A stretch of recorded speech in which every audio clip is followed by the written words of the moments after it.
Leaders from America's European allies meeting in Munich are trying to catch up to developments coming out of Washington ever since Donald Trump announced he is in talks with Vladimir Putin on ending the war in Ukraine. Samantha Vinograd is a former Homeland Security official and a CBS News contributor. She's joining us from Washington. Sam, you've been on the phone with sources today trying to gauge the response in the national security community to developments here. What are you hearing?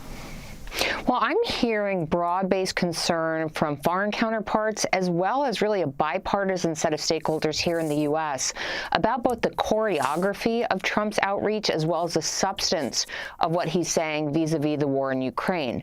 President Trump spoke first with President Putin of Russia, not President Zelensky of Ukraine, despite the fact that obviously President Putin is the aggressor in the ongoing war, not to mention the fact that the United States has given about $175 billion worth of assistance to Ukraine to try to stem the war, and placed Russia under crippling sanctions along with our European partners. So there's broad-based concern that President Trump and Secretary of Defense Hegseth are diminishing Ukraine's negotiating position vis-a-vis Russia if talks do start, and also concern about who might be a part of those negotiations themselves.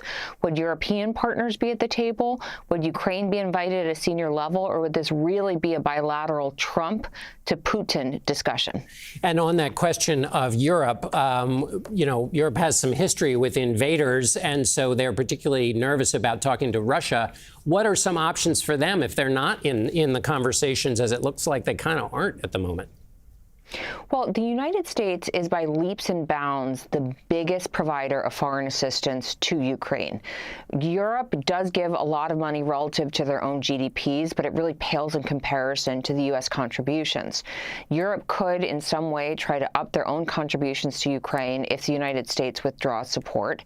And there's an outstanding question as to whether the Europeans would follow suit if the United States lifted sanctions on Russia if Trump negotiates some kind of peace deal with Vladimir Putin.